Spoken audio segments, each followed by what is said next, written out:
De Bruyne, probably the most hyped player of Gameweek 36. Everyone is looking at buying him, but he does unfortunately play for a certain manager who is not particularly trustworthy when it comes to minutes. I think it's borderline trolling if you're bringing in Haaland. Really? Forest have just not looked that good recently. No, they've been poor. But I think honestly they've been poor all season long, and that's why I probably haven't owned Wood as much as other people have. But his underlying data has been pretty average this season. Hello and welcome to the Game Week 36 episode of the Stick to FPL podcast. And this game week, we've got a very special game week indeed because there's no sim, which is great for you guys if you want green arrows in FPL this week, because we actually have someone with a bit more of a brain joining us today. So please give a lovely welcome to our special guest host today, FPL Fran. Fran, how you doing today, mate? Doing good, thank you. Glad to replace Sim, although unfortunately to report I'm not having a great season either. Better than him, don't worry. Slightly better. But no, Fran is obviously on YouTube. You may have seen him already, or on Twitter. I'm a big fan of his works. I definitely enjoy and watch his videos. One of the few FPL content creators that I actually watch myself. So it's genuinely awesome to have you on today, Fran. So thank you for filling in. For having me on. No problem at all. Right, okay. So we've got a lot to talk about today. And I think the biggest topic is probably around some of the premium players that people are looking to switch around perhaps this week. And also captains is super interesting this week. Really interesting. I don't know if you've got any thoughts. I'll get you to save them, but do you know where you're going for captain this week? I think it's Mbeumo because I'm struggling to find an option that I like apart from him within my own team, to be fair. Right. Yeah. But there might be some other options that maybe you don't have that you would be looking at. Yeah, I think KDB is the one that I don't think I can quite reach, but has a lovely game as well that I'm sure a lot of people go for. All right, well, hold that thought. We will be coming back to this because before we do anything else, we do need to, of course, give a special shout out to the sponsors of the Stick to FPL podcast, which are, of course, Fantasy Football Hub. If you want to save your FPL season, it is not too late with just a few game weeks to go. Use the link in the description and you can get yourself a little 7-day free trial. Check out all of their tools, of which we will be using a lot of their tools and data for today's podcast, as we always do. Fran, you're also a user of Fantasy Football Hub, if I'm not mistaken. Yes, indeed. Yeah. Yep. Their OptaStats tool is truly unmatched for me, personally. But I want to start here, looking at the fixtures. 3 game weeks left, and I've tried to order this by fixture difficulty using some pretty colours and assigning numbers to said colours, as is done on the FPL website. And we have Ipswich at the top. I mean, we're not going to pick any Ipswich players, though, surely. No, I can't see myself going there. But I think some of the other big name teams that we have close to the top are definitely the ones we're going to be pulling from. Okay, so going just for the audio listeners, we've got Ipswich as the team with the best fixtures. But after that, we have Forest, Man City, Brentford, and Wolves. I think. Do you agree that these are the teams with the best fixtures, or is there any other teams that you think stand out as well? I think that's fair. I do quite like. Well, I previously liked Everton's defensive fixtures, mostly because they just have a great one in Southampton at home. But no, I think that's a fair list. Yeah, I think Everton, maybe the jumping on point was perhaps last week rather than this week.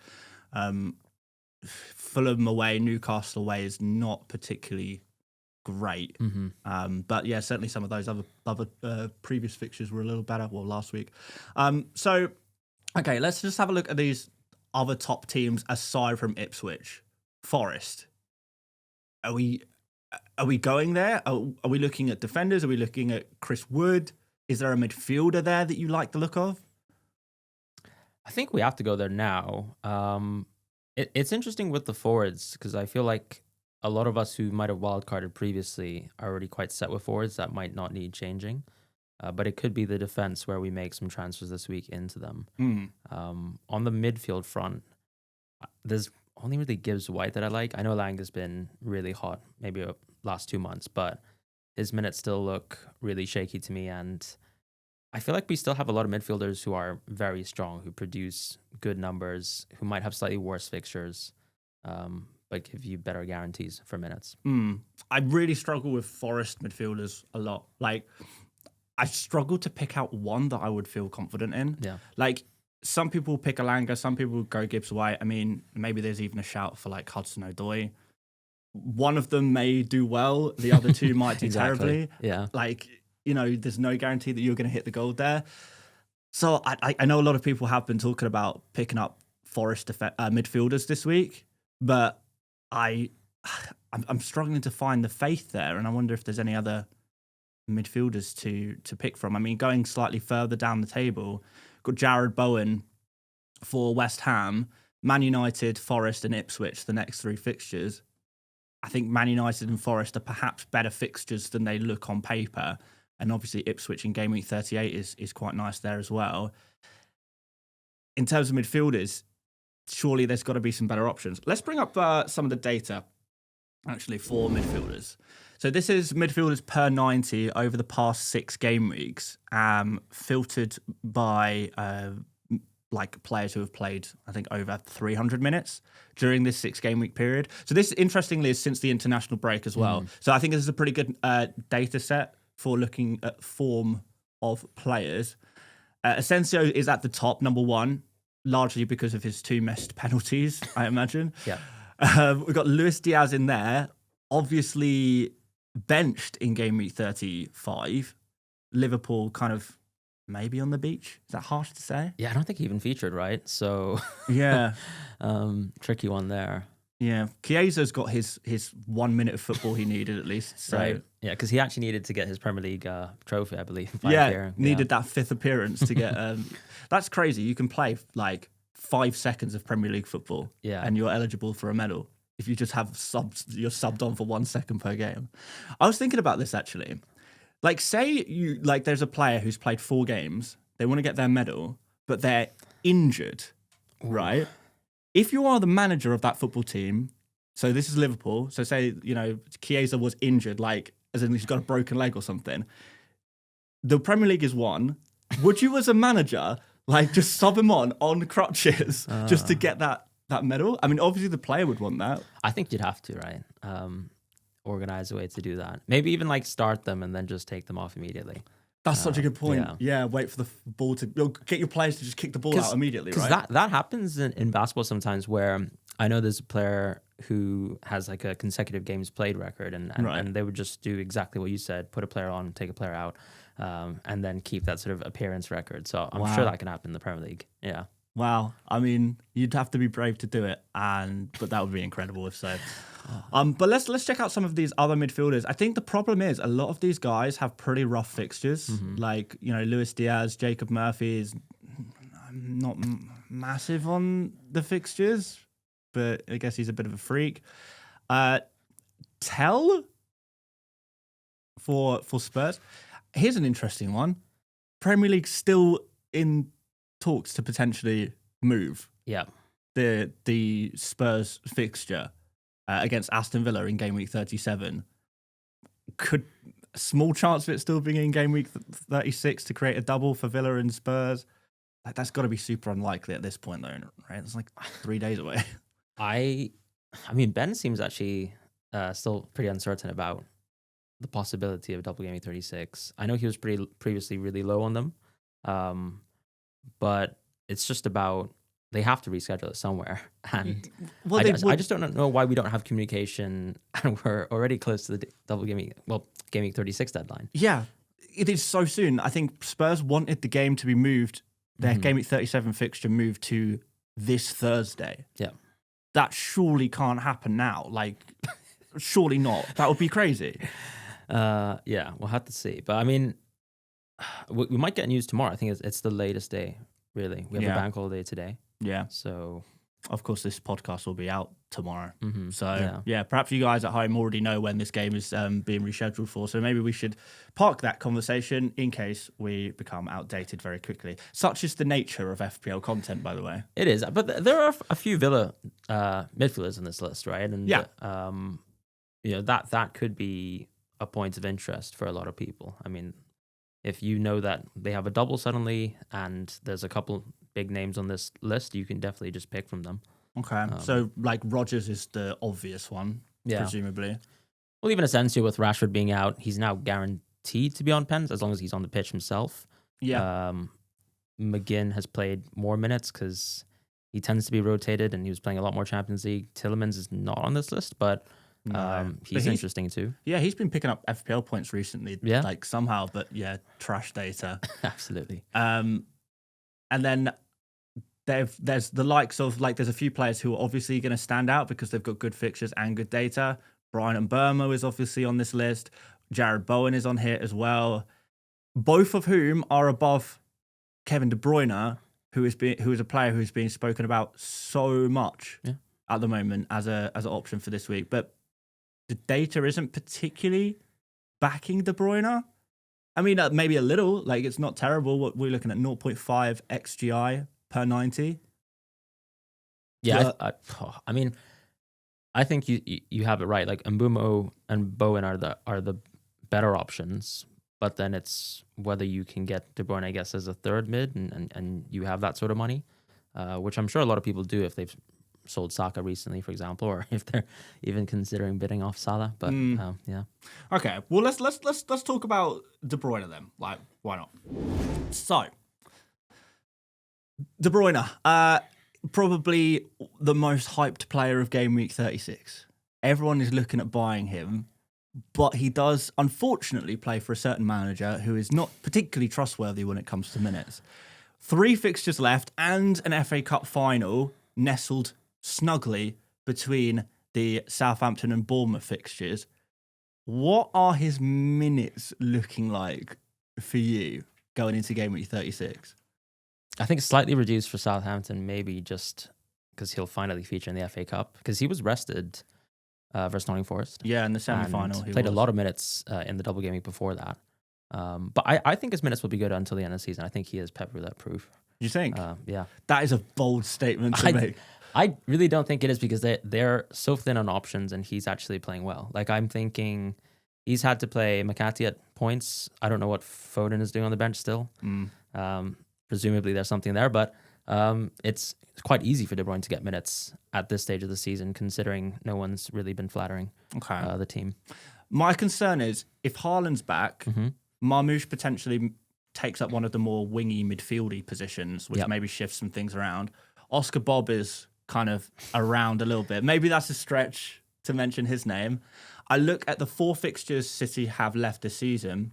There's 1 home fixture for De Bruyne's final home fixture at the Etihad against Bournemouth. If there is 1 fixture he's going to miss, is it not the Southampton game? If he has to miss one, if someone's to tell you, Pep Guardiola is guaranteed to bench De Bruyne one of the 4 remaining fixtures, that's the one you'd pick, right? Yes, but I also think he's the type of manager who likes putting points on the board and putting his best foot forward in most cases, I feel. So, like, he's a manager that, in my head, even though he's hard to guess, there are games where if he's happy with his team, he'll play every single player 90 minutes if he can. Unfortunately, a lot of the defenders can't do that, but I feel like De Bruyne has actually given him some assurances at this stage of the season. And right now, he's sort of playing a false 9 role where he just kind of drops almost into like a right mid type position. He gets to do his usual stuff, but as soon as Haaland comes back, I still feel like his minutes are safe. I think it's Marmoush's minutes might go back in a little bit into the wayside, because there's even some like Doku who on the left is now playing quite well, and I'm not sure Marmoush looks great on the right, to be honest, from the last match. Interesting. Yes. I think another thing too is, okay, I agree with you. Yes, this is the game you want to rotate the most, but you have to bring him in this week, or you don't care about De Bruyne at all as a pick. Yes. No, absolutely. Yeah. You're probably, although you say that, if De Bruyne does start against Southampton and bangs again, and you've missed out on him for that big Southampton haul, people are still going to be very interested going into the final 2 game weeks of the season, I think. Yeah, but I think you'd be late at that point. You would. It's such a big game missed. I mean, we're arguably late now. Yeah, there's debate. I did a silly transfer this week instead of De Bruyne, but at the same time, he just had that 1 shot. I know it was Wolves. That's a good game on paper. I know their defensive data have improved like since Pereira's come in, but I don't think Man City looked exceptional. They probably actually looked worse overall in that game than Wolves, and Wolves were great. Yeah, no, that's completely fair. All right, so we're saying De Bruyne is a buy. By the way, I do agree with you that it is more likely that De Bruyne plays all 4 games. Yeah. I just thought I just played devil's advocate No, a little bit I just to cover that. us. Yeah, a little bit. but people can blame me though if he doesn't Yeah? appear 4 times in a row. Yeah. Okay, all right, Yeah. that's fine then. Right, well, if you buy De Bruyne and he doesn't start, you can blame FPL Fran for his terrible FPL advice. But if he does well, I guess you get the credit too. Yeah. Well, I got 180 minutes of De Bruyne in the double game week, and he did nothing for me. So Oh, wow. thanks. De Bruyne. All right, well, let's talk about his City teammate, Erling Haaland. The excitement that seems to be brewing around his return to Premier League football is almost uncontainable. Is it something... Right, I don't know how to say this. Is De Bruyne... is Haaland a buy or not? Is Game Week 36 too early to buy Haaland? He's not played a single minute of football. He was back on the bench in Game Week 35, but didn't make it onto the pitch. I think it's borderline trolling if you're bringing in Haaland. Really? Because I don't know. I think if he does, he didn't play any minutes in that match versus Wolves. I can't see him being risked for Southampton, really. And then you've got the FA Cup final, where presumably if you want Haaland minutes, you have to kind of place them there. Yep. And so unless he's getting a small cameo in Southampton and then doing something for the FA Cup final, that's the most of my expectations for Haaland. Do you think it could be better? No, I think the best case scenario is you get 30 minutes against Southampton so he can play like 50 to 60 minutes in the FA Cup. You know what it is too? I think people are just sick of Salah right now. What, they just want something. As in they just want to go out of Salah, and unfortunately, like Saka's been flattering to deceive. Like, and Arsenal aren't really prioritizing the league either. Palmer showed some signs of life, which is nice, but not many people own him. So yeah, I think direction of transfers wise, people have a lot of money to spend in their head. Okay, and so they're thinking Haaland, but I just think you can't go there until his minutes look good. I totally agree. Like, people are just getting overexcited on Haaland. He's not the one. Like, I fully appreciate that people know that Haaland is, at the right moment, a player that can score you like 20 points in a game week, something crazy like that. And, people often are going to need a 20-point boost to their FPL season right now. Yeah. To chase mini leagues or whatever. But the chances of this going wrong are so much higher than this going right. And I like a differential. I like a bit of a crazy move. So do I. But this is too far. There is such thing as too far, guys. But you think people are trolling? I mean... I'm going to go as far as to say people are naive. It's a differential, but is he going to play? Sure. Yeah. Of course. There's plenty of differentials. I mean, may as well bring back Barco back into your team at this point, because he's got about as much minutes potential as Haaland this game week. There's not that much difference between their minutes potential. Let's be real. Barco 0 minutes, Haaland 5. There you go. Is it worth the upgrade? Probably not. So you kind of mentioned that people sick of Salah. Would you sell Salah in Game Week 36? No. You wouldn't? I mean, he's looked slightly poor. And the Liverpool team have also looked pretty mediocre, but the data's actually been okay for Salah. Yeah. And at the end of the day, I think he's still giving you the minutes that you have guarantees for. I just feel like in this landscape right now, there's so many midfielders who are getting rotated, have other priorities somehow, and we're still lacking in options. So to really sell Salah, I get the ownership piece, because if you're chasing, and you don't really want that 100 or nothing aspect of Salah. So I can understand that point of view, but there's just not many options to replace Salah with that I think are not going to hurt you as much. Yeah, of course, not having Salah would definitely hurt you. Would you captain him on any game week other than 38? I wouldn't captain Salah again this season, probably. Mm-hmm. Like, he's just not been in good form at all recently. I mean, we're looking at 1 goal, 1 assist in 6 game weeks. It's not enough. Yeah. And it's not like he's playing well and getting unlucky. It's not like his fixtures are really good, so who knows what might happen next. It's very, very difficult to justify this. And I think the only way that Salah is going to get FPL returns now is if something that happens similar into the Spurs game, where his teammates are just forcing him the ball so he can just keep hammering it and hammering it to force him to score a goal. I think that's the only way you're going to get the Salah that perhaps we saw the first half of the season. Or penalties, I guess, because that's something that also he can do. But when the penalties dry up, the FPL returns dry up, as Cole Palmer has unfortunately experienced this season as well. Not that I'm comparing the two, or am I? So Salah's not a sell. I probably agree with that, by the way. Yeah. It's probably not a sell. I have been asked this week, if you got the news De Bruyne is starting against Southampton, so you got that 100% guarantee, say it's 5 minutes before deadline, the only way you can get to De Bruyne and captain him is to sell Salah. Surely at that point there's an argument to be made?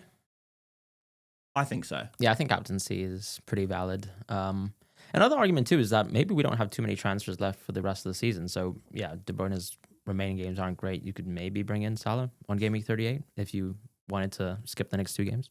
Oh, so sell Salah and bring him back in. Yeah, potentially. Or you could even sell Salah, go to Bruyne 2 game weeks, and then bring Saka back in for Southampton. Yeah, in 38. Yeah, that would make sense. That would work as well. But it's transfer spent in a premium position, so that does have more value than perhaps other transfers. But it does still feel like you're kind of flip-flopping in the same position rather than trying to increase the overall quality of your squad, your FPL squad.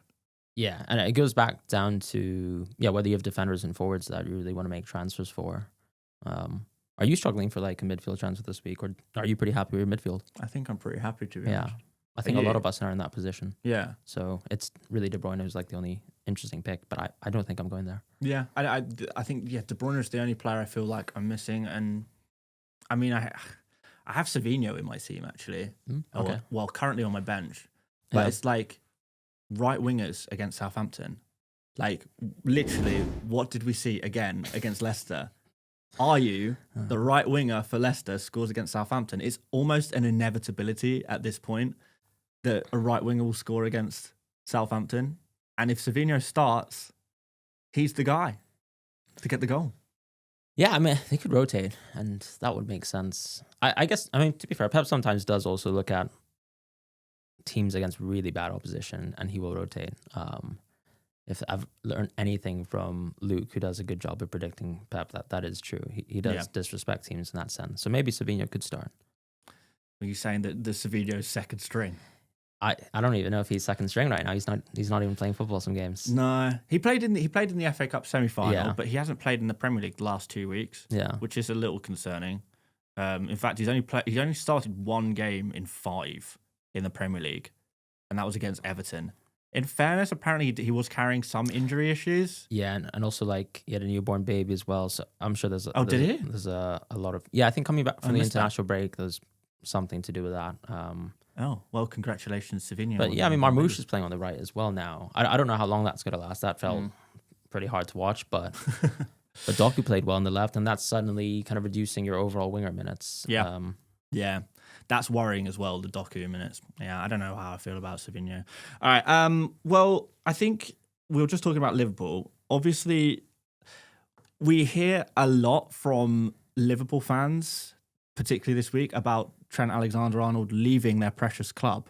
But it's very rare we get to see the opinion of a Real Madrid fan on the new player signing, no less a Real Madrid fan who actually watches a lot of Premier League football.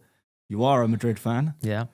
How are we feeling about Trent's arrival? Well, I feel absolutely fantastic about it because I've just watched Lucas Vazquez play right back for a whole year, and it's been hard to watch. But no, I mean, Trent is, for all his defensive frailties that a lot of people, I think, still over harp on an absolutely game-changing player. We don't have anyone from a defensive fullback type role, especially in a back four, who is as progressive as he is, as creative as he is, and as dynamic. And we really miss it from a Real Madrid perspective, someone who can progress the ball since Toni Kroos sort of retired and ruined our team for a year because we didn't have any future planning. I think around that, we probably expected him to play 2-3 years more. And so getting someone like Trent who can actually do that for the team is huge. And I feel like even when you look at Liverpool this season, he's had the one bad game for United, and I'm sure some sort of average, maybe subpar games, but for the most part, he's been very additive this season, even still. And with all the rumors going on, I think he's been massive. Like I was looking at a stat. Well, I mean, it's XG on off, right? So it kind of looks at how your team performs on average with or without you. And this season, he's been one of Liverpool's top players. So because there's also been a bit of rotation with Bradley, he's had some injuries here and there. It still suggests that he's been wonderful. So I think there's nothing that really can be criticized about how great he is as a football player. But I'm sure there's a lot to be said about like the decision itself and how he's left. Yeah, there is. Would you be willing to say anything about the? I'm obviously biased in this perspective, but I think my long-standing take in football is I always like it when players maybe make decisions that could just financially benefit them and not the club, because they only have a finite amount of time with their career. I think like clubs maximize as much as they can, with regards to contract negotiations and what they can do with players. They release players every year, academy players who are homegrown, and maybe also some of me watching American sports, you get to see a little bit more of that because they kind of have like cap limits and things like that, and they're very brutal with decisions. And equally, when players make moves financially for themselves, or maybe make moves to move from one team to another, it's kind of seen as player empowerment sometimes. I think maybe back in football, we still see it as, I guess, not being loyal to your club. And to an extent, I can understand that argument because a lot of people are attached to their clubs. So am I, and I'm in the situation where I'm almost stealing a player, right? Yeah. That's kind of how it's viewed, and I can only say I'm fortunate for it. But I think if it was the other way around, and I think the Mbappe situation may be quite similar to 3 years ago where he did an extra year with PSG, I wasn't so upset as a Madrid fan, but I had a lot of friends who are Madrid fans who were super upset because they kind of viewed it as a egotistical decision to sort of do another year, and it kind of like they viewed them as Mbappe turning his back on our club. But for me, I just felt that's another year with a lot of money made. Fair play to him, and if he wants to join us, then he can join us, I guess. So I see that quite similarly, Trent. But there's a lot of talk about his brother as well, which I won't go into because I don't really know the ins and outs of it. But I think when a player leaves on a free, I hope maybe a few decades later down the line that people actually accept that actually it might make a lot of sense for a player from a career perspective or a financial perspective as well. I hope so. Yeah. And I think perhaps someone like maybe David Beckham is a good example of that, who obviously left Manchester United to move to Real Madrid. And well, he's an interesting situation, right? Because I think in his documentary, he mentioned that he kind of felt forced out of the club. Like the club didn't want him in that. Well, in you context. don't know what Trent's going to come out and say in 10, 20 years, do you? Yeah. You really don't know. I think from to play devil's advocate here, from a Liverpool fans' perspective, is they rate their club a lot. They see their team as one of the top leading teams in football, worldwide football. And therefore, why would a supposed Liverpool fan want to leave to a club that they probably perceive as being equal? That's true. Now, whether or not that is true, I think as a neutral, it's much more easier to see that the lure of Real Madrid is something that can't be matched by any team other than maybe Barcelona in world football. But I think if you're a Liverpool fan, you're not going to understand that decision because you do perceive Liverpool as being on equal footing to Real Madrid. And if you support Liverpool, why would you take a sideways move to go to a team that you don't support, that isn't your boyhood club? I understand. I get that, not understanding Trent's motivations as a fan is probably tough right now, but at the end of the day, he's his own human being. He might not necessarily share the same beliefs as the other Liverpool fans. You know, if he is a Liverpool fan, he might not have the same beliefs, he might not have the same aspirations and goals.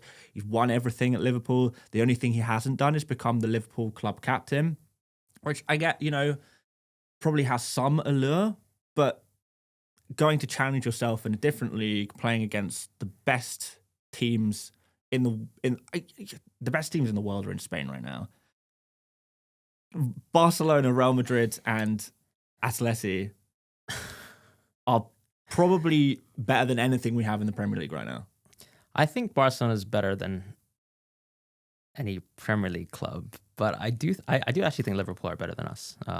So really, yeah, I think that's a fair take. Oh, well, in that case, Trent, why on earth are you leaving Liverpool to go to a worse football club? I think what's interesting, I think players make their decisions probably a little bit ahead of time. Right? I'm sure Trent was already thinking about this decision 1-2 years beforehand. And the point that I remember hearing Carragher make on various sort of sports shows that he's been on is the general point that maybe with the timing of Klopp leaving, he probably thought this made a lot of sense, like how I could position it, leaving on a free with a new coach, and probably it was unexpected that they were doing so well this season. But it's I think it's nice that he gets to leave on a joyous note within his personal career, and also Liverpool fans. I mean, they should be happy anyways. This is a great season for them. But yeah, I can get behind getting upset when a great player leaves. I remember. Rewatching the Figo documentary when we kind of stole him from Barcelona, and that's a completely different situation because it's within the same country. You have teams that are directly opposed to each other all the time, but I'm sure it hurts, and I can only say I'm very thankful to have someone like Trent who's as good as he is. And I think he will improve for Real Madrid. I think he will. I think he really will improve. And I don't care if he makes a couple of defensive mistakes. He can do that. As long as he... Just please don't take Saliba off Arsenal. Oh, next. Don't do that as well. Yeah, maybe you can invite me in a year's time. Yeah, we can discuss that. If that's the case, then I think, you know, maybe I would actually like to get Haaland from Bournemouth into Real Madrid. He seems to be on that trajectory one way or another, right? I hope so. Yeah, but probably have to wait a couple of years for that one, to be honest. Right, probably should talk about some FPL again now, to be totally honest. What haven't we spoken about yet? I know what we need to talk about. The league table. Because we get to this stage of the season in FPL, and it's kind of like, who still has something to play for? Who is still motivated? Who is going to be putting out their best strength 11? And which teams are maybe like going to rotate more, or I don't know, just not have that extra oomph in their team to maybe get the results that would be expected of them in other parts of the season. So I have here the league table in front of us. I've cut off the bottom three because, you know, we even if they had everything to play for, I wouldn't really, I wouldn't be interested in any of their players. I've cut off Arsenal. I've cut off Liverpool at the top as well. We kind of got a little bit of Arsenal, a little bit of West Ham on there as well. So the current situation is we've got 5 Champions League places up for grabs. That will be, well, no, it's 4 places up for grabs. Liverpool have got 1. There's 4 left up for grabs. 4 of Arsenal, Man City, Newcastle, Chelsea, Forest, and Aston Villa will get those 4 places. 2 will miss out, and 4 will get it. So all of these teams are going full pelt for the rest of the season, particularly as none of them, bar Man City, are in the FA Cup, and only, well, Arsenal are in the Champions League for now. Chelsea, Conference League, but like, you know, if you've got a shot Europa League through the Conference League, or you've got a shot Champions League through the Premier League, it's pretty clear where the priorities are going to be there. Newcastle not in any other competitions, Aston Villa not in any other competitions, Forest neither. So it's all systems go for these teams, you would imagine, other than Arsenal. But if Arsenal get knocked out on Wednesday, it's right back to Premier League being the priority. Yeah, and you still play Southampton anyway, so like... And that's 3 points guaranteed. Exactly. I think what's nice too, when I look at the league tables, a lot of teams further down from those top 5 teams have something to play for. Like for a lot of players, even getting into Europe the first time, and I'm thinking about Bournemouth players, Brentford players, Brighton players, who of course have tasted a bit of Europe, but a chance to even play within the Europa League or the Conference League, I think is quite massive this season. So the extension of the spots means they probably have something to play for as well. Yeah, and we probably go down to Fulham for those. Yeah, competing for that final European spot, which is either going to be the Conference League, or if I'm not mistaken, if Chelsea win the Conference League, that will become a Europa League place. Yeah. So that's pretty big for a lot of these teams. A Europa League place. You wouldn't turn it down. Certainly. So Bournemouth, Brentford, who, by the way, Brentford with fantastic fixtures and a lot to play for. We got to be looking at these Brentford players, I think, a little more closely. Is just Mbeumo going to be enough anymore? Do we have a look at Sharda on the left wing? Do we have a look at Wissa? I think we definitely have a look at Wissa. Let's go there. Let's go forwards. This is, again, forwards per 90 data ordered by XGI. We have the likes of Richarlison, number 1.2 XGI per 90, but reduced minutes has probably been a contributing factor to that data. Joao Pedro, or Joao Penalty, as we like to call him, in second place, 0.9 XGI. His XGI, by the way, per 90 drops from 0.9 to like 0.14 without penalties. Yeah. Crazy. Absolutely crazy. But he's suspended anyway. Strand Larson may be available, maybe not. But if you're picking a Wolves forward, it's probably not going to be him. But then after that, and this is where things get really interesting for me, because a lot of people are talking about selling Isak, selling Marmoush. If we're discounting Richarlison, Joao Pedro, and Strand Larson as options, and we're looking to replace Isak and Marmoush, well, from a data perspective, you're replacing them with someone worse if you are replacing them.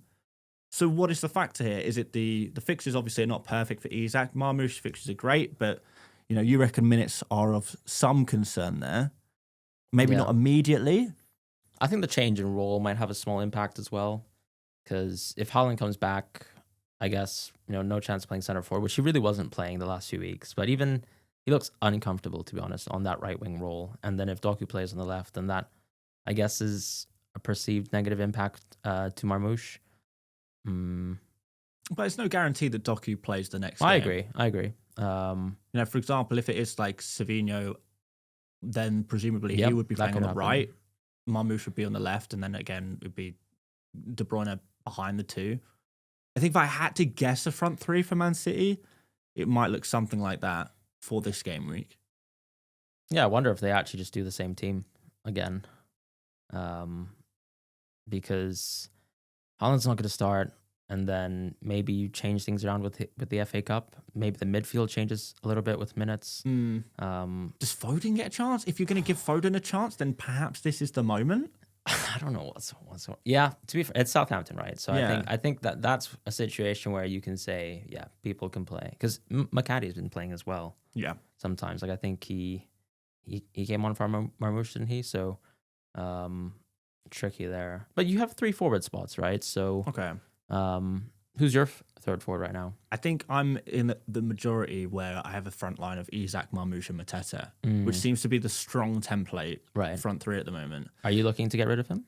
The difficulty is he plays Spurs next. Yeah. And as those who are regular listeners will know, I am a massive Spurs hater, and I will target them every week if I can. Fair. And that's exactly what I did with Jarrod Bowen, and I laughed my way all the way to the bank for one of the first times in months. So thank you, Spurs, for continuing to be awful. I will continue to target you until the end of the season. If there are no Spurs haters left on this planet, it is because I am dead. So it's difficult for me to sell Mateta ahead of Spurs. But then you think, like, FA Cup coming up. I mean, Wisa simply versus Ipswich. So I guess you probably still feel happy. But that's sideways, no? Yeah, it is sideways, which is why I probably wouldn't make that move. But how many moves are we going to make left until the end of the season? And how many moves do people have? I don't know. It's this would be the week to buy him. And then if you don't sell Mateta for Wisa this week, then I guess you can probably discount him too. You might as well actually move into someone like Evan Nilsson on this list. Okay. Because he's got Leicester at home, game week 38. And then... Yes. Who's actually, let's go to the fixtures. Who does he have in 37? Bournemouth. Man City away, Leicester at home. I think the hopping on point is probably game week 38 for a final 1 week pump. Yeah. So Wissa's not the only forward option though. Like, I'm looking at Forest here and Chris Wood. I'm looking at Wolves here and Cunha. I think. Yeah. So is Chris Wood good enough for you to jump on? Not from Mateta, I don't think. I see. Okay. I don't think so. But like, if you want to do something and if you want to differentiate yourself a little bit, you perhaps are forced to make one of these moves. And it doesn't have to be Mateta out, by the way. I think Mateta is probably a player that I don't think I would want from game week 37. But for game week 36, is it perhaps a better hopping off point for someone like Isak? Yeah. Who has been in poor form. And if he didn't get that penalty in the last minute, everyone would be selling him right now. Because he had an awful game. And he's had a few pretty poor performances in a row. The fixtures don't exactly look great. They're bottom of the fixture ticker here with Chelsea, who are a good defence right now, by the way. Yep. Arsenal away, if they're out of the Champions League, which as an Arsenal fan, I think they probably will be. Maybe that's a bit negative, but they'll be full focus back on the Premier League. Yeah. And then Everton, the final game of the season, not such a bad fixture if you're a defender, but if you're an attacker, how many opportunities is Isak going to have against Everton? I mean, the final 3 game weeks of the season, how many, let's say, shots do you think Isak will take in the 3 game weeks? 5? 5 shots you were maybe looking at in these 3 fixtures? I think I'd take the over on that. Yeah. But that's just because it's shots. If you told me shots and target, it could be different. All right, fine. Okay, non-blocked shots. So any shots that are not blocked. Off target's fine as long as it's not blocked. Because there'll be blocked shots, of course. Yeah. I think we're looking at about 5. I think that's fair. Oh, it's tough, though. Yeah, you'd have to sell Isak this week, I guess. Are you looking to sell him potentially? I think my opinion is if you plan to sell just one of Isak and Mateta, let's assume you're looking at keeping Marmoush, just for argument's sake, because I think it's difficult to make that decision right now. Yeah, versus Southampton as well. So if you are looking to sell just one of Isak and Mateta between now and the end of the season, probably makes more sense to sell Mateta. But if you think, okay, I can sell one now and I can sell one next week, Isak out now, Mateta out the following week, because that will be Mateta 3 days after the FA Cup. Yeah. You think there might be some rotation there.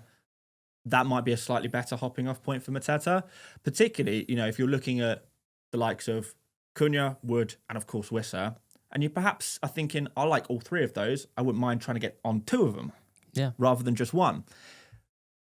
I also like the idea of making, we spoke earlier, if you're happy with your midfield right now, great. If you're not happy with your defense right now, I think it's a little bit too late to be thinking too much on that. If you're making up points at the end of the season, it's probably not going to happen through defensive transfers or defender transfers. Yeah. So that kind of leaves us with perhaps a little bit of playroom in the forward position. Am I talking nonsense? No, I think that makes a lot of sense. But yeah, this is the week to go for it because almost all the good forwards have a really good fixture this week. Okay. Well, look, I'm going to push you for an answer here. Mm-hmm.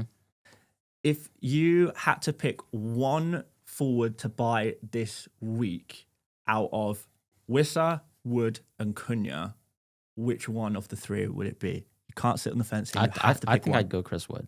Chris Wood? Yeah, I'd take Leicester at home. I think that's just the best game there. Start from there, and then who knows how the rest of the season goes, but you should probably be happy with that.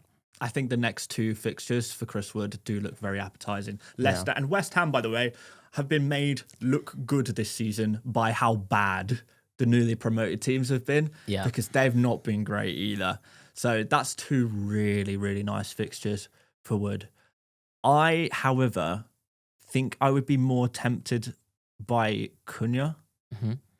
And I think the reason for that is because his data's actually not bad for once. Yeah. He is an overperformer who is clearly capable of producing these magic moments, but he also kind of has data to back him up now, which is something that really put me off him early on in the season. True. And it's not really a thing anymore. If Strand Larsen is out as well, he's going to be playing a more kind of direct role. Although, to be fair, he's so greedy that if he gets the ball, he's not going to pass to anyone anyway. Yeah, I think like his shot quality when he takes it outside the box is still incredible. Like even for City, he actually cracked a shot, and it was just a pretty poor chance for most strikers, but it cracked the post. So yeah, he's a freak, man. I don't. If you remember the first half as well, like he slipped a ball into, I think it was Munetsi as well, and City really should have scored. Yeah. I think that would have been a second assist. So threatening. Yeah, he's crazy, man. So wait, so that puts Wisser in third, right? If you're saying Wood, I'm saying Cunha. Wisser is the hype guy. I feel like we softly missed the boat on Wisser, because this week, for example, if you were, let's say, buying into, I'm saying this week for Game Week 34, like if we were buying into Wood, that's going to be a tough game. Maybe I'm wrong, right? Maybe he makes a fool out of Crystal Palace, but Cunha and Wood were the two players who had the tough fixtures. But now when you jump onto 36, I actually think it's kind of equalized a bit. Yeah. And so then you don't really mind going for any of the three. I've gone Wood, you've gone Cunha. Yeah. And yeah, maybe. You know what? That's how it goes. I said let's not sit on the fence, but if I'm 100% honest with you, Fran, I will happily take any of those three in my team right now. I think I would, but then I have to spend a transfer there, and then it's yeah. That's the other issue. And it could be a late change. Double Game Week 36, suddenly Watkins on the radar. Oh, don't. That would be very easy to move Isak to Watkins at that point. Yeah, I think you'd have to make that very easy, particularly with Rashford out.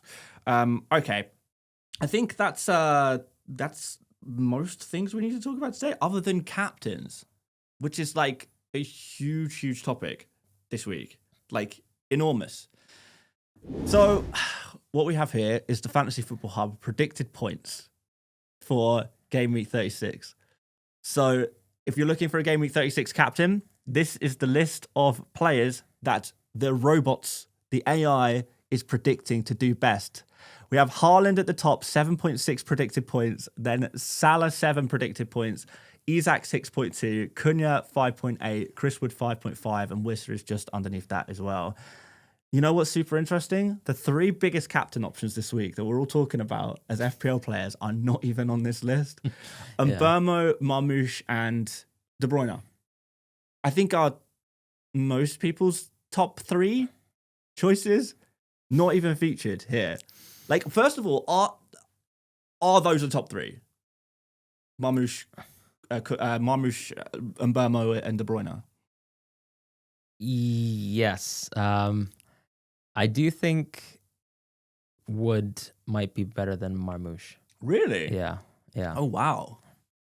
I didn't expect you to say that. That is interesting. Why is that?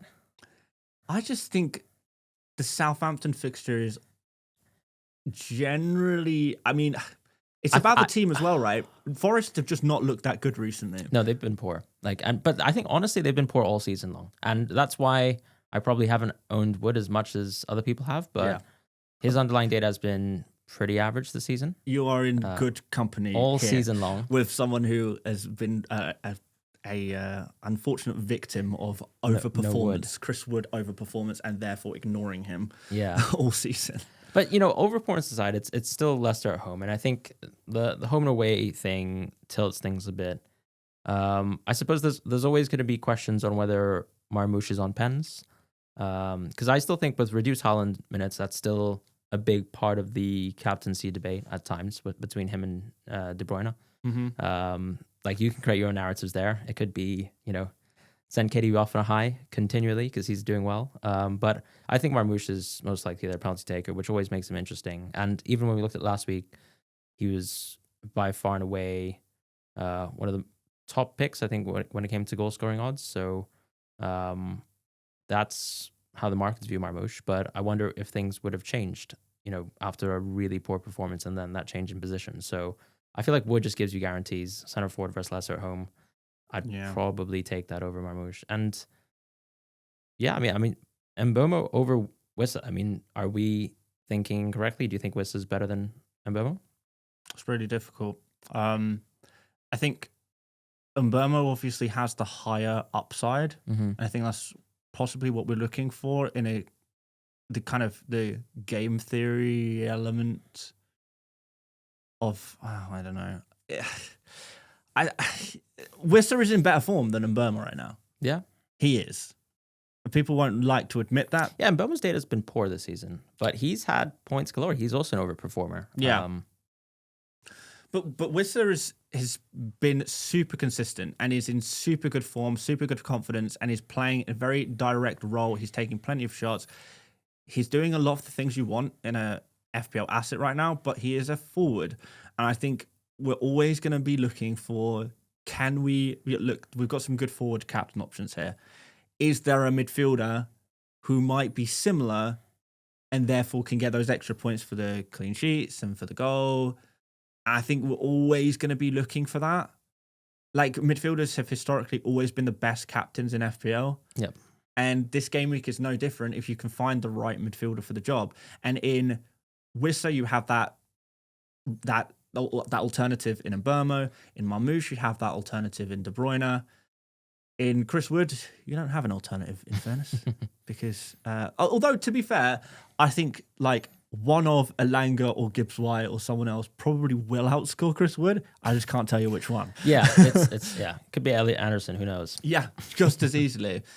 Okay, let's do a proper answer here. If you had to choose one player to captain of any player in FPL for Game Week 36, I want you to put forward a case for one particular player. And who is it going to be? Mbeumo. I think he's absolutely farmed a lot of the relegation fodder this season. And as you said, he has that sort of upside as a midfielder.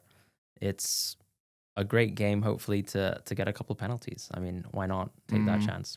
I have some stats on Mbeumo against newly promoted teams here. Ooh. 14 points against Southampton, 15 points against Ipswich, 2 against Leicester, 19 against Southampton, and then 14 again against Leicester. So that is 4 out of the 5 times he's played newly promoted teams, he has got 14 or more points. 2 returns or more. That's madness. Madness. So he seems like the super obvious captain, I think. But if I had De Bruyne, I think I would go there. Mm-hmm. I think you would have to, particularly if you're chasing. Yeah. Chasing down a mini league, chasing with your rank. I think I'd have to go De Bruyne. Aside from that, you're just kind of picking and hoping. Like, there's plenty of good options. Marmoush, Cunha, Wood, Wissa. I mean, some people might even, go to like a Salah against this Arsenal team that have been a little bit disappointing recently.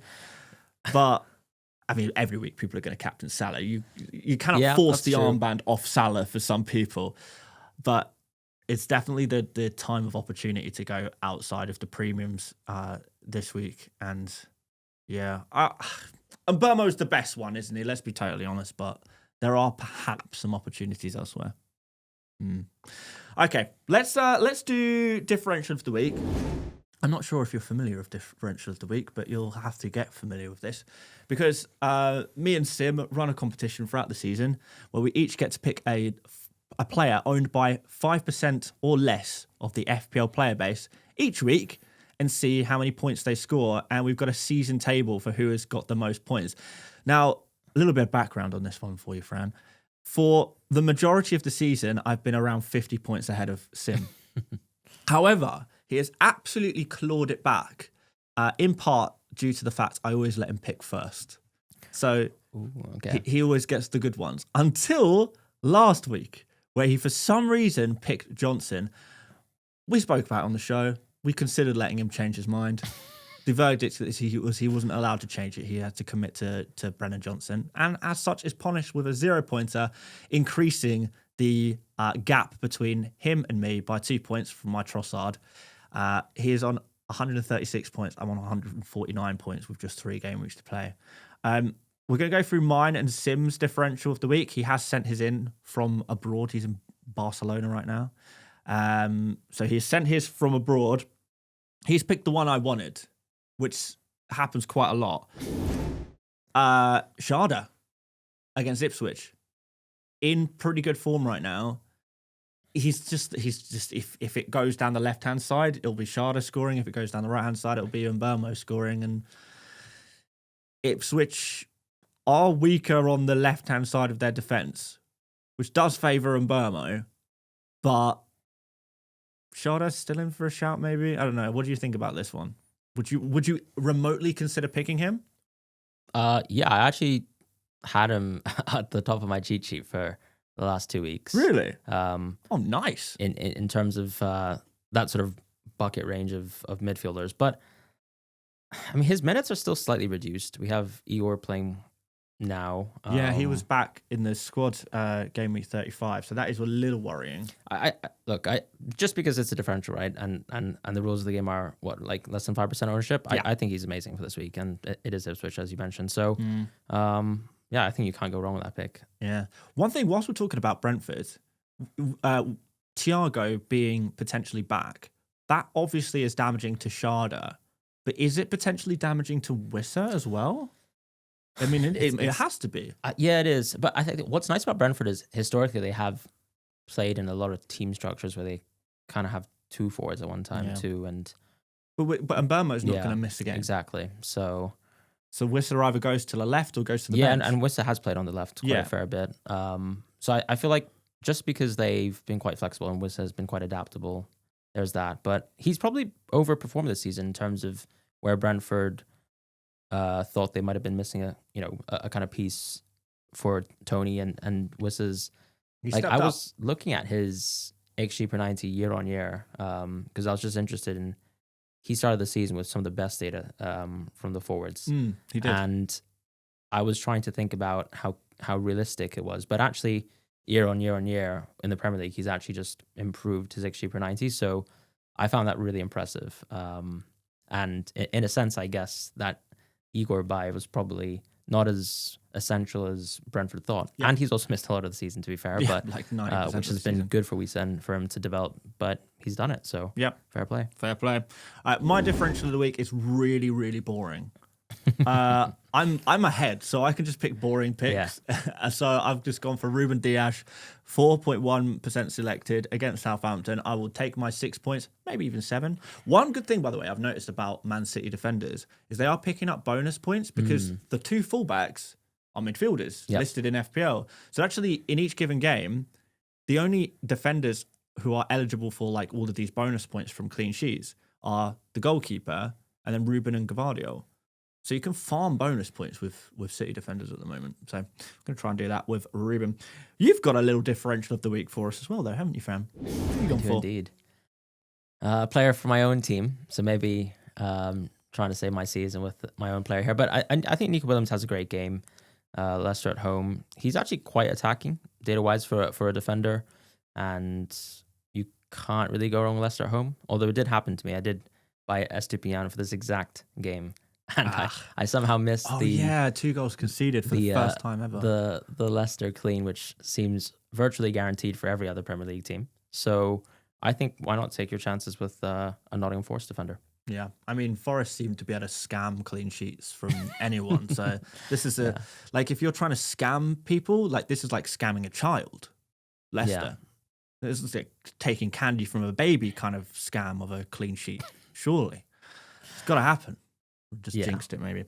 All right, let's run through our teams. Whose team we got first? Oh, here's your scores from game week 35. 41 points.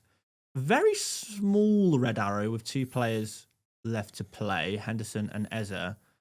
I'm guessing you're a little bit disappointed, but that's actually not such a bad red arrow, actually, for less than I thought it would be. Yeah, I mean, we'll find out soon because Henderson and Eze are still to play. Yeah. Look, we talked about Nottingham Forest scamming. I mean, they better not scam me tonight, but I think Crystal Palace are probably a lot better than them, and they are at home. So a little bit of a dress rehearsal for the FA Cup, perhaps, play the full string first team, get me a goal, get me a clean sheet. Why not? But I brought in O'Brien this week, so I was extremely disappointed. Oh, that's rough, by the way. Yeah. They were by far the best clean sheet odds for the week. Everyone thought, Everton nailed on for a clean sheet against Ipswich. Yeah. O'Brien picks up that yellow card as well. That's so frustrating. No, I feel for you that one. That's just bad luck. You can't put it any other way. Yeah, but I think when I look at my team, I don't see too many transfers I could make going forwards. Okay. There is the Isak piece to it. Yeah. And Kluivert and Evan Nilsson, that's like a 50-50 that I have to get right at some point in time. I got it wrong this week. Mm-hmm. So maybe I'll get it right next week. So, okay, who are you going to start, Evan Nilsson or Kluivert? I will. Just after that 65-minute sub, that was pretty disappointing from Kluivert. But I think he had an overall poor game versus you lot. So Evan Nilsson feels more guaranteed for minutes, and I'll just probably pick him. He's the least interesting player this week because the fixture isn't the best, or rather everyone else's better games. Yeah. Is there any transfer thoughts in your mind right now? Like Ezra to Bowen, or maybe switching up one of those forwards, get one of the shiny new toys in Wissa, Cunha, Wood, something like that. I mean, your defense looks solid. I don't think you're going to change anything there, surely. It's tough with Ezra, right? Because it's kind of like the point you made about Tottenham. Like, I don't really want to miss out on that game. And I'm kind of keeping Evan Nilsson and Kluivert for Gameweek 38 at this point. So that's kind of like 2 transfers saved.